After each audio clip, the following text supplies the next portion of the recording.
Bəli, hal-hazırda Azərbaycanda da, Türkiyədə də bir məsələ gündəmdədir. Ən azından müəyyən dairələr bu məsələni gündəmdə saxlayırlar. Orta Asiyadakı türk dövlətləri, daha dəqiq deyim, Türkistandakı 3 dövlət, yəni ümumi mənada Türk Dövlətləri Təşkilatının ruhuna uyğun addımlar atırlar. Burada bir sıra məqamlar var ki, onlardan danışacağıq, amma ən çox diqqət çəkəni məhz Avropa Birliyi ilə münasibətlər və iqtisadi əlaqələr perspektivində bir qərar verdilər. Bu da ondan ibarətdir ki, Kiprın cənubundakı məlum o dövlətlə, məlum o hökumətlə əlaqələr qururlar. Hətta səfirliklər orada açılacaq. Bununla bağlı razılaşmalar var və bu hal-hazırda Türk Dövlətləri Təşkilatının böyük perspektivi, həmçinin Azərbaycanın bu təşkilatın güclənməsində, geniş mənada perspektivdə güc mərkəzinə çevrilməsində maraqlı olduğu bir məqamda anlaşılmazdır. Nəzərə alsaq ki, Azərbaycanın, yəni Türkiyəni bu məqamda bir qədər kənara qoysaq, həm Özbəkistan rəhbəri ilə, həm Qazaxıstan rəhbəri ilə çox gözəl münasibətləri var və əslində hal-hazırda hər iki dövlətin də müəyyən mənada bir sıra xarici siyasət kursunu Azərbaycanınki kimi etməyə çalışdığının da şahidiyik. Bunu bu cür qiymətləndirənlər də var. Bəs bu məqamda bu nə idi? Sürədə yəni, Türkiyəyə qarşı bu həm də xəyanət deyil ki, bunu Rusiya ilə əlaqələndirirlər. Yəni Avropa Birliyi ilə əlaqələr Rusiyasız mümkün deyil deyənlər də var. Bunlardan danışacağıq. İki dəyərli millət vəkili ilə birlikdə Elçin Mirzəbəyli, Cavanşir Fevziyev. Onlar Elçin bəydən başlayım. Bir qədər o həmkarlıqdan daha çox istəyirəm birinci ondan başlayım. Keçmiş həmkarlıqdan. Elçin bəy, siz necə düşünürsünüz? Yəni biz gələcəyik ümumiyyətlə bu Orta Asiyadakı dövlətlərlə, yəni mən ümumi Orta Asiyadakı dövlətləri deyirəm, orada Tacikistan faktoru da var. Avropa Birliyi nə etmək istəyirlər? Bu Səmərqənd sammitinə qədərki proses var idi və son sammitdə nələr razılaşdırıldı? Bunlardan danışacağıq. Amma bizim üçün və xüsusilə bütün, yəni bu Türk Dövlətləri Təşkilatının nəticə etibarilə arzuladığımız o Turan filan ideyalarına gedib çıxacağını arzulayanlar üçün bu maraqlıdır. Yəni bu dövlətlərin məhz Cənubi Kiprdə səfirlik açma məsələsi Cənubi Kipr bütün Kipr dövləti kimi tanımaq və Kipri, Şimali Kipri, Kuzey Kıbrısı tanımamaq Türkiyə və nəticələrində Azərbaycana xəyanətdirmi, yoxsa burada başqa məqamlar var? Fərqli yanaşmalar var bu məsələlərin içərisində və deyim ki, bu proses əslində 2022-ci ildən sonra, yəni Şimali Kipr Türk Cümhuriyyəti Türk Dövlətləri Təşkilatına üzv olduqdan sonra başlayıb. Ondan sonra müşahidəçi qismində. Bəli, müşahidəçi qismində üzv olduqdan sonra başlayıb və təbii ki, bundan sonra artıq həm Yunanistan, həm Cənubi Kipr bu istiqamətdə müəyyən hərəkətə getdilər. Xüsusilə də Fransa vasitəsilə müəyyən təzyiqlərin edilməsinə cəhd göstərildi. Daha önəmli məqamlardan biri 2024-cü ildə baş verdi. Ötən il ərzində artıq bu təhdid xarakterli addımlar effektiv nəticə vermədikdən sonra proses digər istiqamətə yönəldi və bu da Qlobal İnvestisiya Forumunda Avropa İttifaqının bilavasitə dəstəyi ilə Mərkəzi Asiya dövlətlərinə 10 milyard avroluq bir dəstəyin səfərbər edilməsi ilə bağlı idi.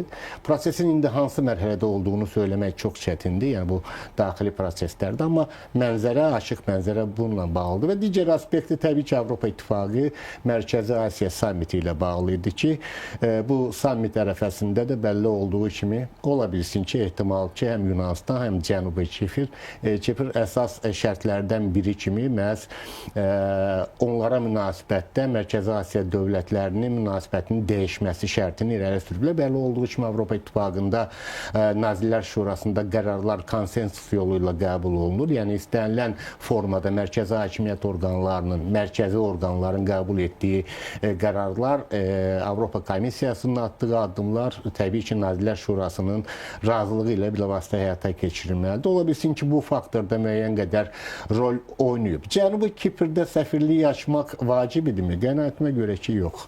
Bu şərt Buna kimi elə bir qoyulub onlar ehtiyac qarşısında. yoxdur. Hətta şərt kimi qoysaydı da bu gün Avropa İttifaqına Mərkəzi Asiya nə qədər lazımdır? Xüsusilə də indiki şəraitdə nəzərə alsaq ki, Amerika Birləşmiş Ştatlarının rüsum siyasətindən sonra Avropa İttifaqının yeni bazarlara ehtiyacı var və eyni zamanda yeni enerji mənbələrinə ehtiyacı var, qaynaqlarına ehtiyacı var. Burada da Mərkəzi Asiya dövlətləri xüsusi əhəmiyyət kəsb edir, xüsusilə uran ehtiyatları baxımından. Belə bir şəraitdə onsuz da Mərkəzi Asiya dövlətlərinin, Türk dövlətlərinin əli güclüdür və əli güclü olan bir şəkildə Cənubi Kiprdə heç kimsəyə lazım olmayan bir coğrafiyada, beynəlxalq proseslərdə aktiv şəkildə rol almaq imkanı olmayan bir coğrafiyada səfirlik açması onlara nə verəcəkdir? Burada balansı qorumaq niyyəti var, ola bilsin və yenə də bu özünü doğrultmur. Mən prinsipial məqamlarda əslində qətiyyətli bir mövqe nümayiş etdirmək lazımdır. Yəni, mahiyyət ondan ibarətdir ki, biz bunu Azərbaycanın timsalında da görmüşük. Azərbaycanın timsalında Azərbaycan kimi olmağa çalışırlar, amma ona bilmirlər. Çevik və qətiyyətli əslində nümunədən öyrənmək lazımdır və bu nümunə əslində Azərbaycanın atdığı addımlar bütövlükdə Türk dünyasında bir canlanmaya səbəb olmuşdu. Amma bu qəbildən olan addımlar təbii ki, ümumi prosesə mane olmasa da, çünki Türk Dövlətlər Təşkilatının yolu uzaq bir yoldur. Yəni, qısa bir yol deyil. Biz uzun illər boyu buna doğru bir yol gəlmişik. Bir zamanlar kimsənin ağlına gəlməzdi ki, ümumiyyətlə Türk dövlətlərinin bir yerdə olması mümkün olsun. Və təbii ki, Şuşada toplantı keçirsinlər, bir yerdə qeyri-rəsmi olsa da bir summit keçirilsin və yaxud aralarında bu qədər sıx münasibətlər, hərbi müstəvidə əməkdaşlıq genişlənsin. Bu heç kimin ağlına gəlməzdi. Addım-addım gedilir bu yol. Belə səhvlər olacaq, yanlışlıqlar olacaq və bu da qənaətimə görə təbii qəbul olunmalıdır. Birliyin inkişaf etməsinə qarşı sabotajlar çox olub. Türkmənistanın burada oynadığı rolu danışa bilərik. Məsəl üçün, Özbəkistanın əvvəlki prezidentinin bu təşkilatın ümumiyyətlə olmaması üçün oynadığı rol, hətta Türk dilli dövlətlər təşkilatı şəklində rəsmiləşməsini əsas gündəmə gətirən və bunu tələb edən şəxslərdən elə əsas birincisi, hətta bunu onun birbaşa İslam Kərimovla bağlayırlar. Yəni, belə məqamlar olub, doğrudan indiki məqamda, bax, belə bir, biz indi bunu sabotaj mı kimi, başqa bir istiqamətə çəkmək kimi qiymətləndirək, yoxsa başqa məqamlar var, ondan da danışacağım. Cavanşir bəy, siz necə fikirləşirsiniz? Bu doğrudan da sırf zəiflikdirmi, yoxsa burada Rusiyanın rolu ola bilərmi? Məsələn, Türk Dövlətləri Təşkilatı, yəni Rusiyaya rəğmən inkişaf edən bir proses idi, təşkilatlanmaydı və perspektivdə, böyük perspektivdə nəticə etibarilə Rusiyanın heç cür arzulamadığı, onun gələcəyi o nöqteyi nəzərdən, böyüklüyü və imkanlar nəzərindən Rusiya üçün təhlükədir. Rusiyanın da Özbəkistana, məsələ Qazaxstana, elə Türkmənistana da ümumiyyətlə təsir imkanları da var. Bu məqamda Avropa Birliyi və Rusiyanın maraqları da üst-üstə düşmür ki, yəni bu Türk Dövlətləri Təşkilatının içərisində ən azından bir hissi olaraq bir sancıntı yaratmaq. Xeyr, mən belə düşünmürəm. Birincisi, Rusiyanın Türk Dövlətləri Birliyinə münasibəti ilə Avropanın Türk Dövlətləri Birliyinə münasibətini eyniləşdirməzdim mən. Bunlar fərqlidir. Və Rusiya daha loyal yanaşa bilər bu məsələyə, nəinki Avropa. Avropa tarixən də digər güc mərkəzinin, hər hansı bir güc mərkəzinin yaranmasının əleyhinə olub. Bugün də belədir, gələcəkdə də belə olacaq. Ona görə indi biz bunu nə Elçin müəllim dedikləri, nə mən deyəcəklərim bunun heç də dəqiq izahı olmayacaq. Çünki biz sadəcə ehtimal irəli sürürük. Niyə görə biz ehtimal irəli sürürük, niyə dəqiq deyə bilmirik? Çünki bu dövlətlərin atdığı addım özü anlaşılmazdır. Yəni, istər geosiyasi hadisələr fonunda baxanda, istər Türk dövlətlərinin milli maraqları prizmasından baxanda, istər ümumtürk konsolidasiyası perspektivindən də baxanda bu anlaşılmaz bir addımdır. Doğrusu gözlənilməz bir addımdır. Çünki baxın, ən azı 91-ci ildən bu yana 30 ildən çox biz bir konkret xətt üzrə, konkret istiqamət üzrə bir yol gedirik. Və bu yol sadəcə dövlət rəhbərlərinin iradəsindən asılı deyil. Bütövlükdə türk xalqları hamısı bu yola getməyin tərəfdarıdır. Yəni, bugün bütün Türk Respublikalarında şərti olaraq deyirəm, referendum keçirilsə ki, Türk Dövlətləri Birliyi yaratmaq münasibət göstərin, hamı hə deyəcək. Yəni, bu biraz mənə elə gəlir ki, Orta Asiyadakı türk dövlətlərinin cəmiyyətlərinə baxanda məncə bir qədər mübahisəlidir sizin. Yox, cəmiyyətlər səviyyəsində orada da hamı hə deyəcək. Çünki biz kifayət qədər həmin ölkələrə gedib gəlirik, həmin ölkələrin intellektual adamları ilə əlaqələrimiz var. Həmin ölkələrdə bu mövzu ətrafında aparılan diskusiyaları, yazılan yazıları oxuyuruq və bilirik ki, bütün Mərkəzi Asiya ölkələrində Türk birliyinə cəmiyyət səviyyəsində xüsusi bir maraq var və bu maraq sadəcə heç bir siyasi dividend güdmür, heç bir iqtisadi gəlir güdmür. Bu xalqın içindən gələn ideoloji bir şeydir. Bəli, ideoloji bir xəttdir, istiqamətdir və həm də bu tarixə və mədəniyyətə əsaslanan bir yanaşmadır. Və bu üç dövlətin rəhbəri niyə bu addımı attı? Ona görə bu çox böyük sual doğurur. Əgər onlar həmin sənədi imzalamamışdan Qırğızıstan və Türkmənistan bu məsələyə susublar, heç bir gəpsən. Qırğızıstan və Tacikistan. Hətta zəif Tacikistan belə Türk dövləti deyil, ona görə biz daha rahatlıqla razılaşa bilərdi. Nə Avropa Birliyi ilə əlaqələrin tutaq ki, inkişaf etdirilməsi, nə Avropadan hansısa 10 milyard böyük sərmayə vədləri var. Alınması bu imzanın dəyəri deyil. Yəni bu imza mən əminəm ki, yanlışdır və gələcəkdə də tarixi gələcəkdə bunu görəcək ki, bu yanlışdır. Çünki baxın, o proses ki, ola bilər ki, hansısa bəlli bir müddət ərzində inkişaf etsin və başa çatsın, onu 10 ilə də başa çatdırmaq olar, 100 ilə də başa çatdırmaq olar. Bu cür addımlar olduqca bu məsafə uzanır. Baxın, indi dünyada nə baş verir? Yer kürəsini bütövlükdə görməyə çalışaq. Amerika Birləşmiş Ştatları onsuz da bir ittifaq dövlətidir. Ayrı-ayrı ştatlardan yaranmış bir ittifaqdır. Avropa İttifaqı 27 ölkəni təmsil edir və bir ittifaqdır. Yəni, bunların hər ikisi gücdür. Çin artıq son 20-30 ildə güc mərkəzinə çevrilib. O da belə onun imperiya və işğalını göstərən ittifaq kimi bir şeydir. Totalitar ittifaqdır. Əslində bəli, amma biz real siyasətdən çıxış edək. Rusiya da güc mərkəzidir. Nə qədər o müharibə onu zəiflətsə də, nə qədər biz onu güc mərkəzi kimi görmək istəməsək də, amma realda güc mərkəzidir. Baxın, indi bütün Avropaya, bütün dünyaya qarşı faktiki vuruşur və dözür. Düzdür, axırı faciəli olacaq, amma yenə də hələ ki güc mərkəzidir. Burada birinin biraz daha çox, birinin biraz daha az gücü olması da istisna olunmur. İndi bu güc mərkəzləri dünyanın gələcəyini necə görür? 91-ci ildən sonra dünyada çox böyük bir siyasi transformasiya baş verdi. Biz yeni bir dövrə qədəm qoyduq. Həmişə adətən yeni tarix deyəndə 18-ci əsrin sonlarından bu günümüzə qədər düşünürdük. Amma 91-ci ildən tarix yenilənir. Ən yeninin ən yenisi tarixi bəlkə də. 91-ci ildən dünya bütövlükdə yeni tarixə qədəm qoyub. Yeni tarixdə, baxın, bütün dünyanın hər yerində yeni dünya düzənindən danışırlar. Bəs biz Türk xalqları olaraq yeni dünya düzəninə necə gedirik, necə getməliyik, nəyə, hədəfimiz nədir, məqsədimiz nədir? Biz 30 ildən çoxdur bunu müzakirə edirik, bu barədə kitablar yazılır, bu barədə konferanslar keçirilir, bu barədə simpoziumlar keçirilir, qurultaylar keçirilir və s. Hətta ən uzaq əcdadları belə türk kökənli olan Macarlar özlərini türk hesab edirlər və türk maraqlarını müdafiə edirlər. Burada bir belə məqam bir şəraitdə Özbəkistan kimi, Qazaxıstan kimi, Türkmənistan kimi sırf türk xalqının yaratdığı dövlətlərin bu addımı atması əlbəttə məyus edicidir. İcazə versəniz mən Bu çox əlbəttə məyus edir müdaxilə və edirsiniz. suallar yaradır.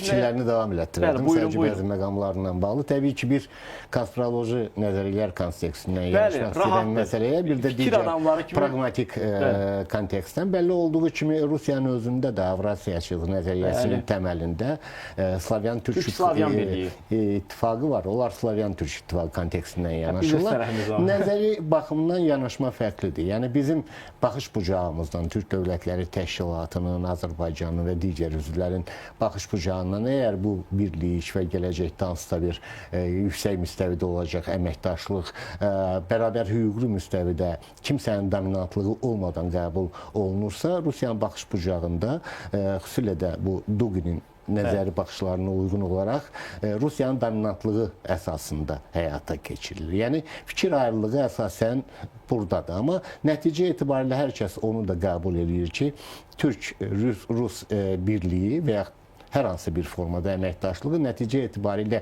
kinetik enerjiyə və inkişafa çevrilir. Əslində Rus dövlətçiliyində təməlində dayanan aspektlər də bundan ibarətdir. Amma baxış bucağı müəyyən qədər fərqlidir. Eyni zamanda Kim lokomotiv olacaq praqmatik, məsələsi. bəli. Təbii ki, Rusiya Türkiyənin bu prosesdə dominant rolda olmasını istəmir. Yəni bu maraqlar baxımından yanaşma qoyulur. Yəni sırf praqmatik maraqlar baxımından qoyulur ortaya. Amma məsələnin indiki şəraitdə tutaq ki, nə üçün Cənubi Kiprin tanınması məsələsinə gəldikdə və yaxud Türk dünyasında kimlərin parçalanma niyyətində olduğuna gəldikdə isə məsələyə biraz fərqli kontekstdən yanaşmaq lazımdır. Hal-hazırda Amerika Birləşmiş Ştatlarının siyasəti qlobal miqyasda Rusiya maraqlarına daha çox cavab verir. Amma burada söhbət Avropa İttifaqı ilə Mərkəzi Asiya dövlətlərinin münasibətlərindən gedir. Və nə üçün Rusiya bunda maraqlı olmalıdır prinsip etibarilə? Nə üçün maraqlı olmalıdır? Yəni bunun Türkiyənin mən qənaətimə görə əgər bu prosesin deməli təməlində həmin yanaşma tərzi olsaydı, bundan əvvəl də biz eyni davranışların şahidi olaraq hal-hazırda yoxdur. Kim regionda dominant rol oynayır? Rusiyanın onsuz nüfus imkanları var. Əgər bu maraqlar çərçivəsindən çıxış edilsəydi, Rusiyanın bu Cənubi Mərkəzi Asiya dövlətləri arasında ən çox təsir edə biləcəyi iki dövlət kənarda qala bilməzdir. Söhbət Qırğızstandan və Tacikistandan gedir.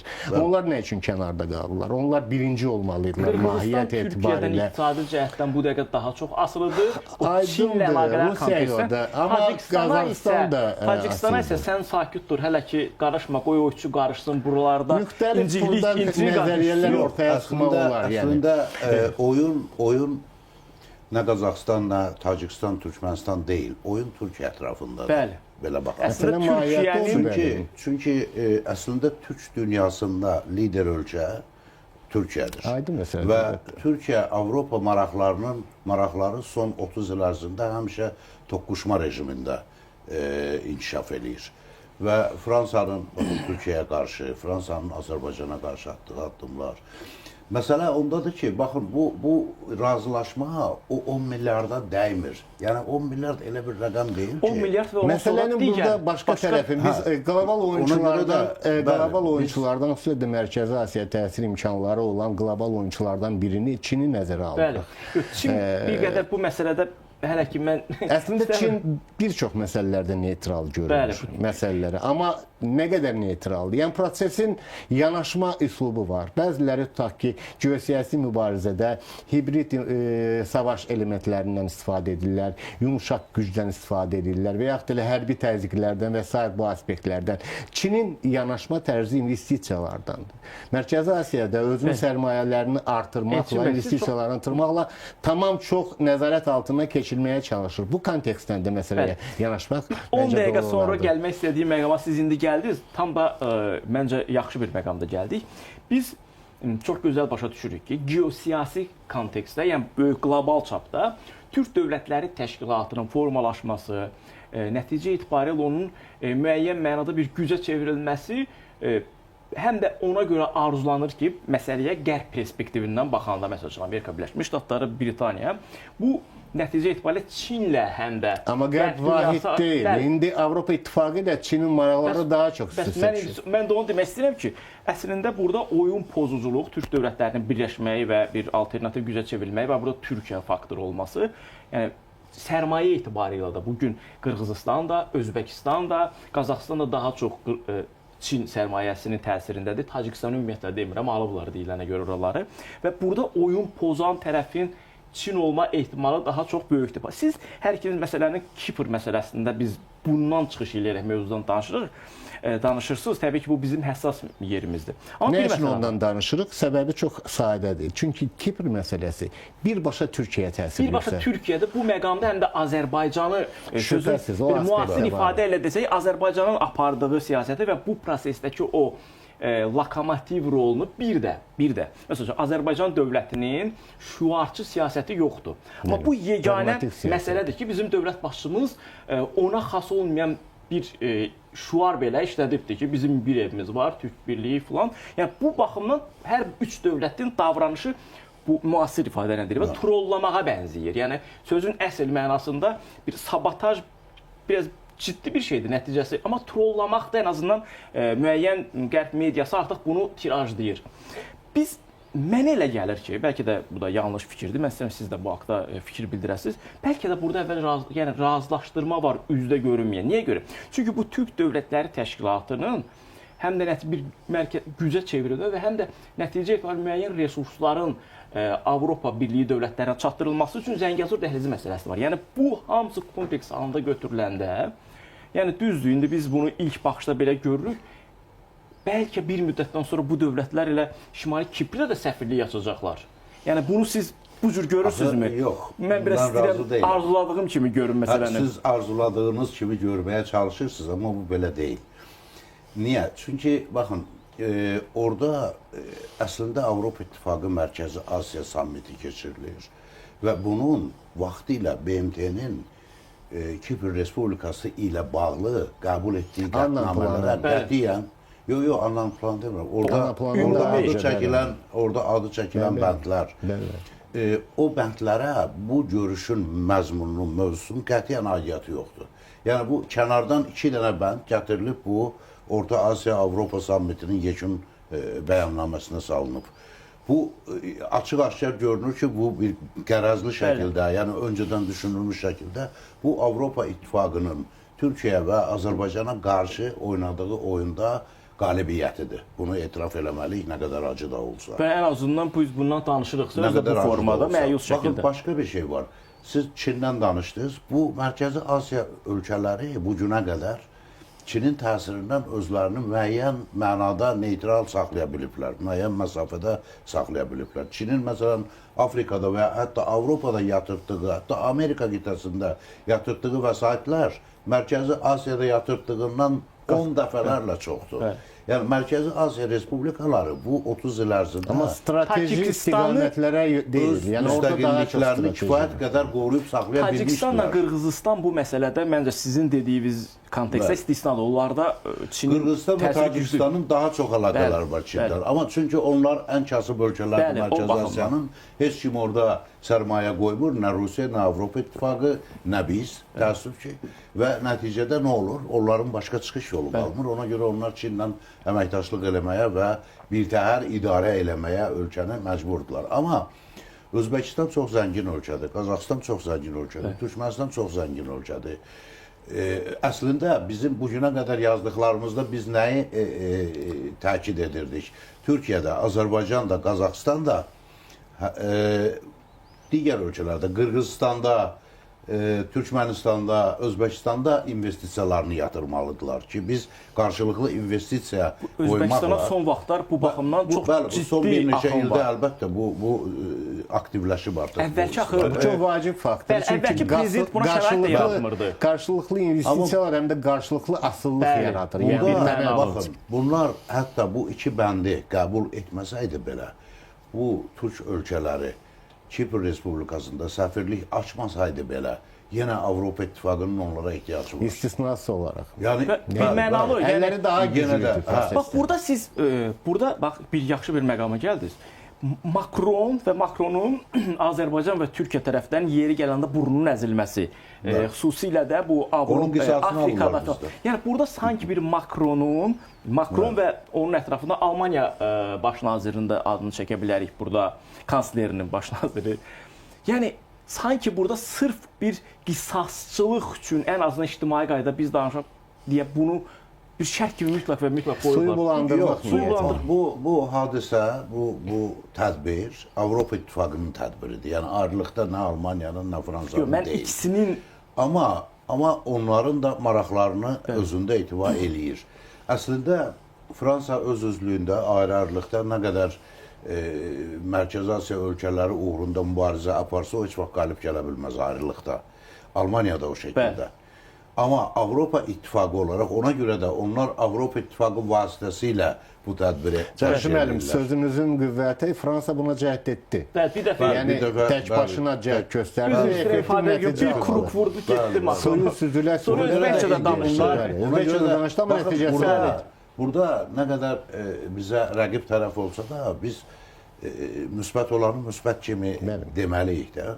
Burada Avropa İttifaqı daha səmərəli bir yol seçdi. Əgər Fransa təhlikdə Mərkəzi Asiya ilə öz əlaqələrini qura bilmirsə və yaxud Almaniya öz ayrılıqda qura bilmirsə, istənilən bir ölkə. Avropa İttifaqı ora nüfuz eləyir.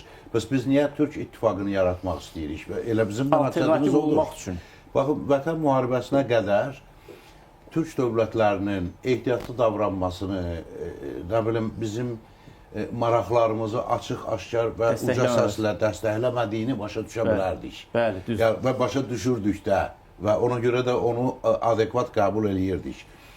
Hətta, baxın, müstəqilliyin ilk illərində Ermənistana səfər edib o qondarma abidənin önünə açılan dövlət başçılarımız da olmuşdu. Ona görə onu bütün Qazaxıstandan da. Qırğızstan birinci. Bütün bunları başa düşürük çünki o tarixi şəraitdə, Əhməd Akayev. o siyasi şəraitdə ola bilər ki, onun başqa seçimi yox idi. Belə O şüurun olmaması da, Akayevin şüurun yanaşaraq, olmaması da məncə anlaşılır. biz güzəşli yanaşaraq bunu belə qəbul edirik və o səhifəni bağlayırıq. Amma baxın, 30 il vaxt keçib. 30 il ərzində hər bir Türk dövləti kifayət qədər öz müstəqilliyini möhkəmləndirib və indi normal dövlətlərdən, elə Avropa dövlətlərindən, digər qitə dövlətlərindən heç bir fərqləri yoxdur. Yəni, ayaq üstə dura bilirlər. Üstəlik, biz bunların gücünü bir sinerjiyə çevirmək üçün Türk dilli ölkələrin əməkdaşlıq şurasından Türk dövlətləri təşkilatına qədər evolyusiya eləmişik. Yəni, bir addım irəli getmişik. Amma bu son deyil. Bundan sonra da yolumuz var. İdi, belə bir şəraitdə bizim hər bir Türk dövlətinin dünya ilə münasibətdə mütləq iki parametrdən çıxış etməlidir. Birincisi, milli maraqlar. Hər bir dövlətin, biz indi, məsələn, irad bildirsək, Qazaxıstan və ya Türkmənistan deyə bilər ki, bu mənim suveren hüququmdur. Əlbəttə, suveren hüququdur. İndi bu dəqiqələ də deyirlər. Onların mediasına baxın, bizə bunu gətirəcək, vizasız gediş-gəliş əldə edəcəyik. Amma biz biraz geniş kontekstdə, dünya kontekstində, qlobal kontekstdə götürdükdə, tarixdə bu dəfələrlə bizim başımıza gəlib. Ayrı-ayrılıqda, tək-təklikdə bizim hər birimizi bir-birimizlə danışdırıblar. Qlobal rəqabət Tarixə baxsaq elə bizim hər birimizi tamamilə mənimsəyib özününkiləşdirə bilər qlobal güclər. Amma birlikdə biz niyə özümüz qlobal güc rolunda çıxış eləməyək? Bax, bizi təəssüf etməyə məcbur edən səbəb budur. Bizim Türk dövlətlərinin 6 və Şimali Kiprlə birlikdə 7 Türk dövlətinin ümumi təbii resurslarının həcmi 27 Avropa dövlətinin təsdiq olunmuş ümumi təbii resurslarından 2 dəfə çoxdur. Əhali sayına gəldikdə, Türk dövlətləri ərazisinin əhalisi Avropa Birliyinin əhalisindən az qala 3 dəfə azdır. Deməli, adam Amma başına... həm də gəncdir. Çox Gəncdir faktordur, gənc əhalidir. Adam başına böləndə Gəlirlər hər daha iki çox ola bilər. tərəfindən təbii Bir müddətdən resurslarına. sonra. Bu 1-in 6-ya nisbətində gəlir. Yaxşı, bu qədər əlimizdə güc ola-ola biz niyə Avropaya güzəştə getməliydik? Bəli, indi Niyə şərt qoymadıq bunu imzalayanda? Niyə? Burada onların bəhanələri var. Mən media izləyirəm, Özbəkistan mediasında, Qazaxıstan mediasında izləyirəm. Türkmənistanda isə bilirsiniz, ümumiyyətlə o yoxdur. Orada bunu necə əsaslandırırlar? Yəni, siz deyirsiniz, ictimaiyyət içərisində bu birliklə bağlı ümidlənən müəyyən bir kəsim var. mən gördüyüm, yəni müəyyən bir kəsimdir. Siz dediyiniz kimi lap əzici çoxluq deyil, amma siz daha bəlkə də dəqiq deyirsiniz. İnsanların bu məsələdə etirazını bir qədər yumşaltmaq üçün iki məsələni gündəmə gətirirlər. Bir, onlar insanlara daha merkantil olsun. Gələcəkdə birbaşa, xüsusilə Qazaxıstanla artıq bunu imzalamağa hazırlayırlar. Vizasız gediş, gəliş filan və məsələn, Türk Dövlətləri Təşkilatının üzvü olan Macarıstan isə çoxdandan, yəni Kiprı bütöv, Cənubi Kipri kimi tanıyıb, orada səfirliyi var. O necə davranıb bu prosesi aparırsa, biz o şəkildə aparacağıq. Yəni bu məsələnin bizim orada səfirlik açmağımızın ümumi Türk Dövlətləri Təşkilatının ruhuna zidd bir tərəfi yoxdur. Bunu bu cür izah eləməyə çalışırlar. Yanlış təsəvvürdür. Amma Türkiyə uyğun gələn bir məsələ deyil. Bəli. Burada məqam budur. Aldatmaq, ictimaiyyətli Macarıstanın statusu fərqlidir. Fərqlidir. Macarıstan Avropa İttifaqının üzvüdür. Macarıstanın özünün gəlib Türk dövlətinə təşkil üzv olması hələ də Avropada onu heç cür anlaya bilmirlər. Əslində Macarıstanın Türk Dövlətləri Təşkilatına üzvlüyü çox qətiyyətli və qəhrəman bir addımdır. Tamamilə doğru. Yəni indi bizim Orta Asiya Türk dövlətlərinin bu addımını Macarıstanın Türk Dövlətləri Təşkilatına üzvlüyü ilə müqayisə edəndə biz görürük ki, Macarlar daha çox türkdülər. Bir də Şərqi Avropa ölkələrinə, Qərbi Avropa ölkələrinin münasibətinə baxın. İkinci dərəcəli dövlətlər kimi yanaşırlar ona. Macarıstan özünü Türk Dövlətləri Təşkilatında hətta müşahidəçi üzv olsa da bərabər hüquqlu hesab edir. Ona böyük qardaş və ya böyük dövlət ədası göstərən yoxdur. Və hədəf olaraq da resurs baxımından da Türk Dövlətləri Təşkilatı Avropa İttifaqından daha maraqlıdır, daha cəzbədardır. Nəsə versəydi ittifaq Avropa İttifaqını bu günə qədər verərdi Macarıstana. Əks təqdirdə Macarıstanda fərqli bir istiqamət, fərqli bir yön seçməzdilər. Digər tərəfdən, əgər Avropa İttifaqı ilə əməkdaşlıq modelinə ümumiyyətlə tarixçəsinə baxsaq, Azərbaycan daha uzaq məsafədən gəlir. Yəni Türkiyə eyni zamanda daha uzaq məsafədən gəlir. Əgər Türkiyə bütün bu proses, söhbət hətta cənab Ərdoğana qədər olan zaman kəsiyindən gedir. Avropa İttifaqının irəli sürdüyü bütün şərtləri yerinə yetirdiyi baxmayaraq qapıda gözlədilirsə, Avropa İttifaqı ilə Mərkəzi Asiya ölkələrinin heç bir ittifaqda olmalarının perspektivi yoxdur. Yox, onlar özləri də birazdan sonra bizim afətlə, digər tərəfdən bizim münasibətlərimiz çərçivəsindən yanaşsınlar da, onun dövlətlə strateji müttəfiqliyimiz var. Avropanın enerji təhlükəsizliyində önəmli rol oynuyoruz. Yəni bu söhbət aparıcı deməzdim, önəmli rol oynuyoruz, çünki həssas məqamdır burada. Çatışmayan məsələnin Azərbaycan tərəfindən ödənilməsi və ildən ilə artırılması təchizatın həyati əhəmiyyət kəsb eləyirdi. Xüsusilə də Ukrayna-Rusiya münasibətləri kontekstində hansı davranışları gördük? Mən bütün o bəhanələri qoyuram bir kənara.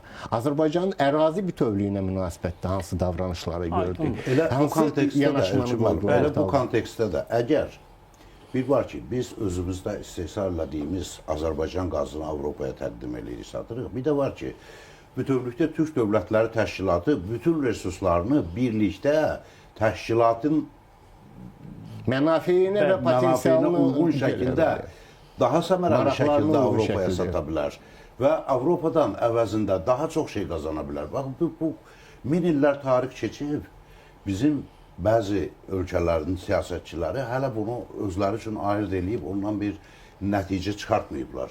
Axı bu tarixdə dəfələrlə təkrarlanıb, nəyisə satmaq adı ilə, baxın, Gürcüstana dünənə qədər çox yaxın münasibət göstərən Avropa İttifaqı niyə bugün Gürcüstanı düşmən şəklində göstərir?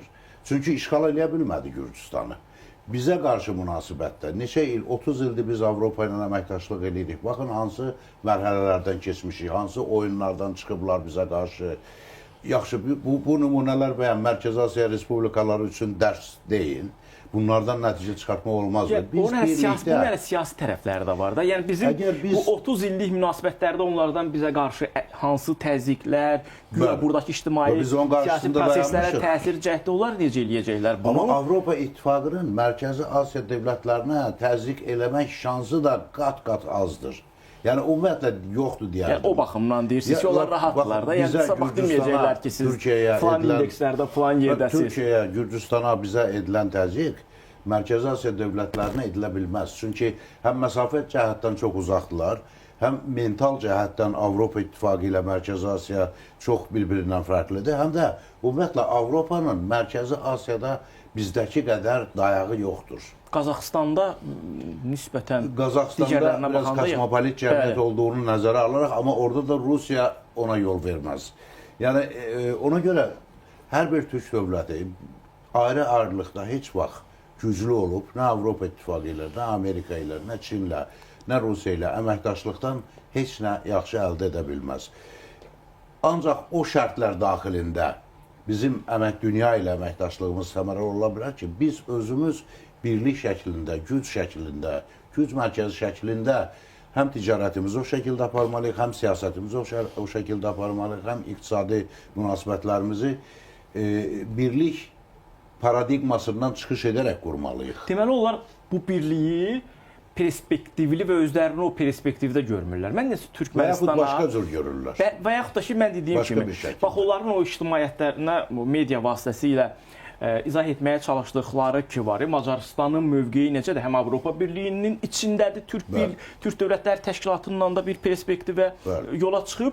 Biz də bunun içindəyik və buna sadiqik. Eyni Macarıstanın etdiyi kimi Avropa Birliyindən o formada yol irəliləyirik. Yox, orada o cür yanaşma, o cür izah doğru deyil. Niyə? Çünki siz deyirsiniz, onlar başqa cür görürlər. Onlar deyə bilərlər, bu bəhanədir də. Özlərini... Yəni, bəhanə olmadığında mən bizsiz harada ümid edirəm. Baxın, mən deyim... Yox, indi qara cəmaata nəsə demək lazımdır. Macarıstan Türk Dövlətləri Təşkilatına üzv olmadan daha öncə Avropa İttifaqının üzvüdür. Ona görə biz deyə bilmərik ki, niyə Macarıstan iki tərəfdən də üzv ola bilir. Onsuz tanıyır, yəni prinsip etibar nə deməkdir? Digər tərəfdən də söhbət Cənubi Koreyanı, üzr istəyirəm, Cənubi Kipri tanımaqdan gelirsə, mən üçün Koreya daha cazibədardır ki, Kipr. Yəni, əgər onu tanımaqdan gedirsə, mahiyyət etibarilə, əgər bu Birləşmiş Millətlər Təşkilatının üzvüdürsə, Avropa İttifaqının üzvüdürsə, de facto onsuz da faktiki olaraq tanıyıblar, yəni həmin dövlətlərdə. Bir də üstəlik bir səfirlik açmaq niyyətinin ortaya qoyulması heç bir formada özünü əsaslandıra bilməz. Yəni, burada eyni zamanda Azərbaycanla bağlı məsələləri nümunə olaraq gətirirəm də. Səudiyyə Ərəbistanını nümunə gətirirəm, Pakistanı nümunə gətirirəm. Azərbaycanla münasibətlərinə görə Ermənistanda səfirlik açmamışdılar. Tanımamışdılar. Onların məgər Avropa Birliyi ilə bağlı maraqları yox idi. Səudiyyə Ərəbistanın da maraqları var idi, Pakistanın da maraqları var. Burada bir məsələ var. Yəni, biz biraz daha konkret məsələlərə gələk.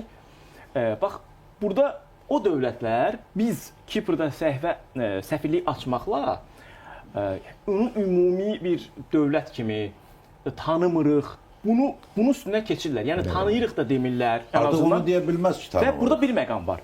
Hətta Özbəkistan bəzi mediasında, bütün media, yəni onların administrasiyadan idarə olunan filan mediasında deyirlər ki, biz bu proses yekunlaşandan sonra Şimali Kiprdə da səfirlik aça bilərik, bu avtomatik balanslı olacaq, bu biraz da belə maraqlı görsənir. Burada ən əsas bir məsələyə mən gəlmək istəyirəm. Nə Türkiyə tərəfdən, nə də Azərbaycan tərəfdən bu məsələyə hələ heç bir rəsmi reaksiya yoxdur. Türkiyədə müəyyən mənada bəzi şəxslərdə şəxsi fikir kontekstində reaksiyalar var. Medianın müxalif mediası xüsusilə daha çox, yəni sevinirlər ki, elə bil bu oldu, o məlum o media, o da aydındır. İndi burada bir məsələ var. Bu sammit və bu proses müəyyən bir həddə gəlib çatandan sonra bu ADA-dakı tədbirdə dövlət başçımız bu məsələyə dolayısıyla münasibət bildirdi. Və ən konkret, məncə, həm də münasibət Antalyada diplomatiya forumunda bildirildi. Kipr prezidentindən, Şimali Kipr prezidentindən görüşü oldu. Yəni, biraz bu şəxsən mənim o ümidlik var, bu ümumi bir böyük mənada bir razılaşdırılmış bir gedişdir, sonra yaxşı olacaq. Bu bir qədər mənim bu ümidlərimi bir qədər, nə bilim, belə deyək, məyus elədi mənim.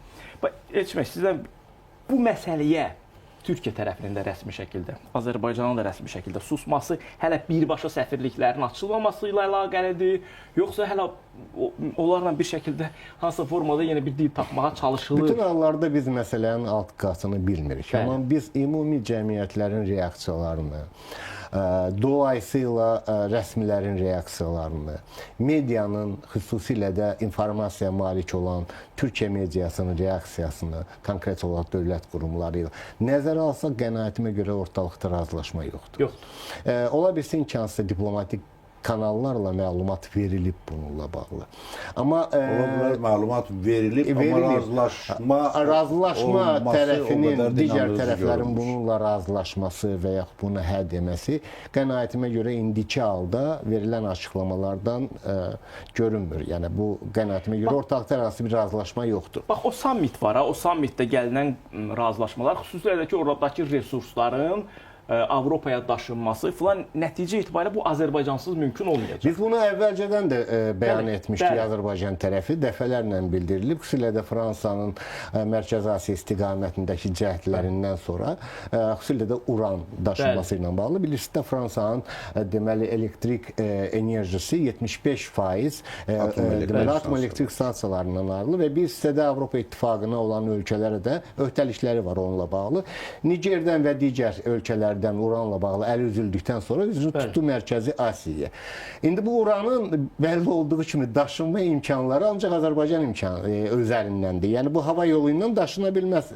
Hardan Zəngəzur dəhlizi açılmalıdır. Yəni bu orta dəhlizin tam işləməsi üçün tək Gürcüstandan onu çatıra bilməzlər. Aydın məsələdir. Burada məncə bir manevr məsələsi var. Yəni təbii ki, onlar bu addımı atmaqla, yəni Mərkəzi Asiya ilə birbaşa dialoq qurmaqla, hətta Zəngəzur dəhlizi üzərindən proseslər sonradan davam etsə belə etməlidir. Bunun alternativi yoxdur. Qismən də olsa Azərbaycanla Türkiyənin prosesdəki əlini belə deyək, vurmaq istəyirlər, zəiflətmək istəyirlər. Qismən də olsa tam şəkildə prosesin həyata keçməsinə getmir. İşləyirlər o. Bax, deyək ki, razılaşdılar. O uran bu dəqiqə Fransa üçün çox əhəmiyyətlidir. Tək urandan da söhbət hansı şərtlərinə baxırsınız? Bir var ki, proses Azərbaycanın üzərindən və aktiv rol olaraq vasitəçi kimi və yaxud aktiv oyunçu kimi, əsas oyunçu kimi həyata keçirsin.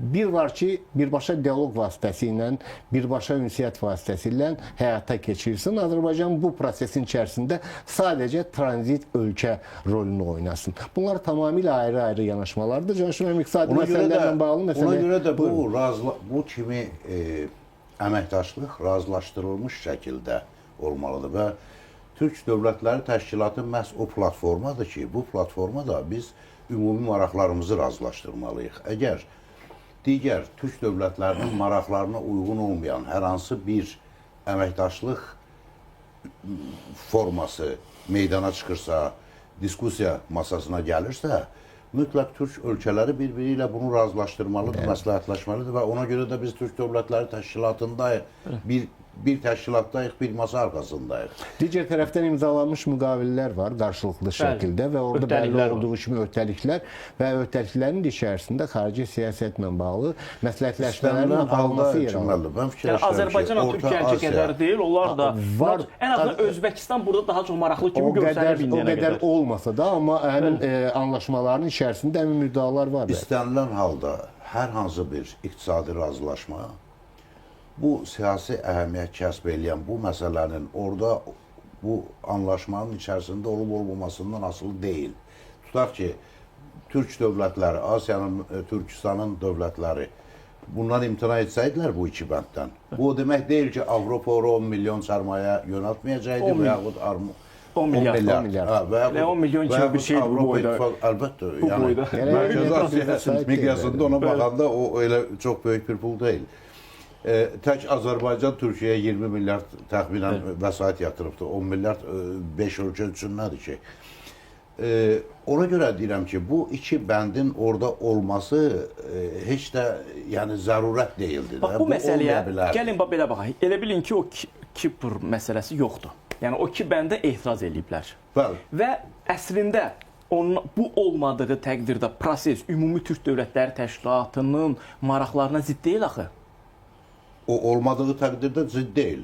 Bəli. Amma bu şəkildə... Biz gəlin məsələyə bax, buradan baxaq. Deməli, zidd deyilsə ümumi mənada, bu məsələdə taktiki gediş kimi görünür. Mən bilsin niyə görə bax. Bu taktiki gediş nə verir? Məsələnin mahiyyətidir. Taktiki gediş ən azından Makron hələlik elə bilir ki, baxın, biraz sevinir. proseslər sübuta yetirdi ki, dünyada baş verən hadisələr, beynəlxalq hüququn hər hansı bir effektiv qüvvəsi yoxdur. Mexanizmlər də işləmir. Güc faktoru öndədir. İndi Mərkəzi Asiya dövlətləri Avropa İttifaqına güc nümayiş etdirdi. Prinsip etibar. Təbii ki, etdirmədi. Yox, söhbət prinsipial mövqedən gedir. Güc deyəndə bu hərbi güclə hər hansı bir formada müdaxilədən getmir. Vahid bir mövqe Türk dövlətləri adından, Türk dövlətləri təşkilatı adından vahid bir mövqeyin sərgilənməsindən gedir. Mənim qənaətimə görə milli birliyin, vahid birliyin gücün nümayiş etdirilməsi dövlətlərin nüfuzunu indiki şəraitdə, çağdaş dünya düzəni şəraitində daha çox qaldırır.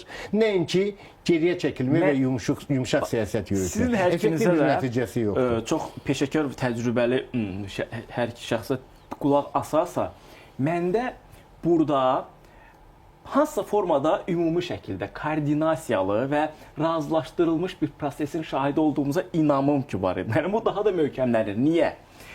Yəni, biz necədir? Yəni, mən inanmıram ki, yəni bu indi səfirlik açılacaq filan, orada Makron sevinir, orada da ona bir qədər necə deyirlər, onu bağ sürtüblər filan ağzına. Amma Makron da qalıcı deyil də və bu məsələdən geri çəkilmək də mümkün ola bilər.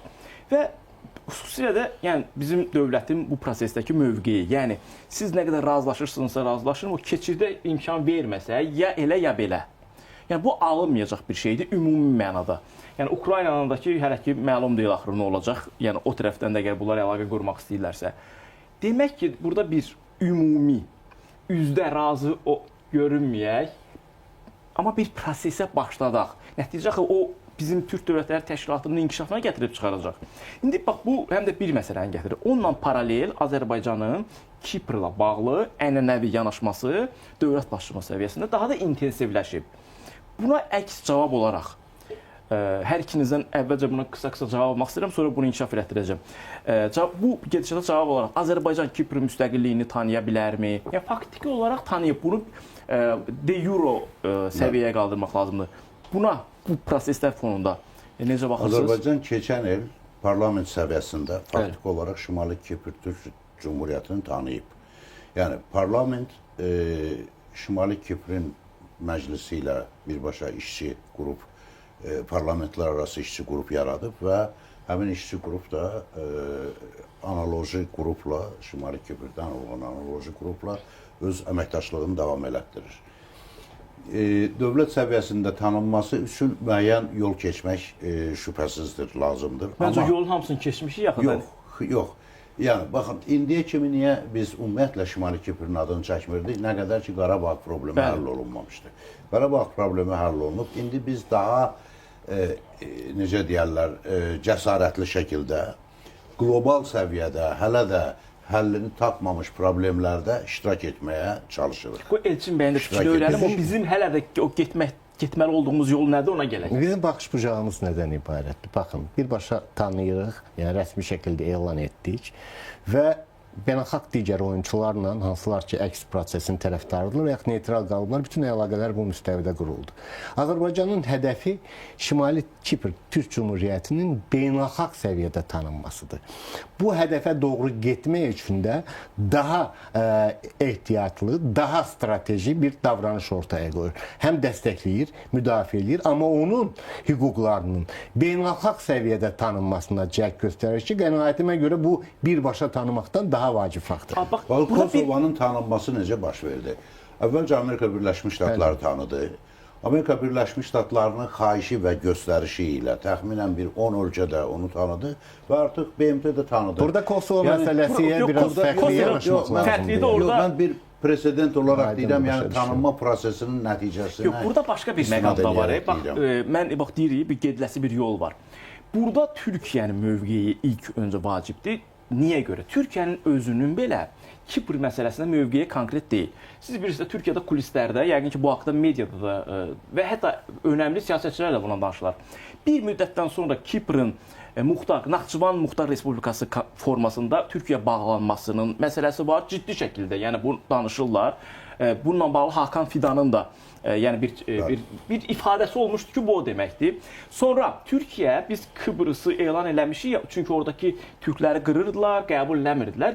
Türkiyə hələ də ümumi dövlət, bərabər hüquqlu, hər iki xalqın bərabər hüquqlu dövlətli məsələsinə əgər Cənub və Yunanistan və ümumiyyətlə Avropa Birliyi hamı tanıyarsa, biz təzədən buna da geri qayıda bilərik. Yəni Azərbaycandan bu dəqiqə hamı niyə tanımır deyirlər. Əslində Azərbaycan özü Türkiyəyə baxır. Türkiyənin özünün mövqeyi konkret deyil. Yəni bu gediləsi yolda məncə daha çox bu məsələ var. Türkiyənin mövqeyi bu gün həmişəkindən daha netdir, aydındır. Türkiyə ümumi dövlət tərəfdarı deyil. Türkiyə bərabər hüquqlu adada iki dövlət tərəfdarıdır. Dövlət ağlı olaraq yanaşma belədir. Ümumi dövlət statusunda onlar təxminən 9 il fəaliyyət göstərdilər və alınmadı. Ona görə 83-cü ildə Şimali Kipr öz müstəqilliyini elan etməli oldu. Ümumi dövlətdən söhbət getmir. Türkiyənin mövqeyi adada iki bərabər hüquqlu dövlətin mövcud olmasıdır. Və bu da onların haqqıdır. Niyə? Çünki 50-ci illərdən başlayaraq türklərə qarşı orada soyqırımı siyasət həyata keçirilməyə başladı. Və bu açıq-aşkar bütün, niyə görə tutaq ki, Ermənistan üçün, baxın, Avropa İttifaqı, beynəlxalq təşkilatlar, biz heç nə etməyə hal-hazırda Ermənistana qarşı heç bir əməliyyat aparmaya. Burada həm də həm Azərbaycan, həm də Türkiyənin Ermənistana bu qədər diqqətlə yanaşılır. Amma türklərə gələndə, türklərin aqibətinə gələndə dünya heç bir səsini çıxartmır. Əgər məsələn beynəlxalq hüquq müstəvisinə gətirsək, ora çıxarsaq, Azərbaycanla Türkiyənin əlini bu prosesdə möhkəmləndirən faktor Yunan Kiprinin Annan planına yox deməsidir. Dövlət başçımızda elə bu məsələ artıq onların mövqeyini ortaya qoyur və bunun artıq təzədən müzakirə olunmasına, yenidən hansısa məsələnin qaldırılmasına ehtiyac yoxdur. Pozisiya aydındır. Onlar yox deyiblər. Olmaq istəmirlər, onlar yox dedilər. Yox deməyinə rəğmən, əgər Şimali Kipr Avropa İttifaqına üzv götürülmədirsə, deməli Avropa İttifaqının ümumiyyətlə adada yaşayan türklərə münasibəti qeyri-insanidir. Söhbət adaya münasibətdən yox, adada yaşayan türklərə münasibətdir. Əlbəttə, yəni onlar nə deyir? Onlar deyir, biz adanı istəyirik, amma sizi istəmirik. Necə ki, Türkiyəni istəmirlər. Bax, dünyanın, Avropanın irəli sürdüyü o şüarlar ki var, insan haqları falan, demokratiya, və bu şüarlar fonunda bu yanaşma çox uyğun deyil qətiyyən. İlk şahid olduğum belə müzakirə verilişidir ki, jurnalist yəni inisiativi millət vəkilinə verir. Yəni mən adətən də görmüşəm, jurnalist olan bizim bu ekspertlər daha çox belə üstəliyirlər. Əslində siz daha çox belə Şimali Kipr məsələsində Canşir müəllim uzun illərdir fəaliyyət göstərir. Dostluq qrupunun rəhbəridir və bu məsələdə ola bilər mən biraz daha çox o aspektdən daha çox danışır. Adətən jurnalistlər daha fəal olarlar, imkan verirlər. Mən dəfələrlə şahid olmuşam ki, digər tərəfə imkan vermirlər, amma xarakterlə daha çox belə. Yox, Turan bəy, burada bir təkzib olunmaz bir həqiqət var. Əgər biz güclü olmaq istəyiriksə, hər birimiz ayrı-ayrılıqda, biz bir yolumuzda birlikdə güclü ola bilərik. Bu bir mənalı şəkildə belədir. Və ondan çıxış eləyərək, əgər biz dünya ilə hansısa sual doğuracaq münasibətlərə daxil oluruqsa, biz iki çıxış nöqtəsini uzlaşdırmalıyıq. Bir, milli maraqlar, bir, ümumtürk maraqları. Hər bir türk dövləti dünya ilə hansısa bir münasibətlərə daxil olduqda düşünməlidir ki, bu bizim ümumtürk maraqlarına zərər verməz ki. Bax, hələlik biz bunu müşahidə etmirik. Bu ruhu tuta bilməmişik də, bu ruhu əldə edə bilməmişik. Məsələn, Türkmənistanın belə davranmış olsaydı, Türkmənistan heç kim təəccüblənməzdi və hələ də müşahidəçi qismindədir.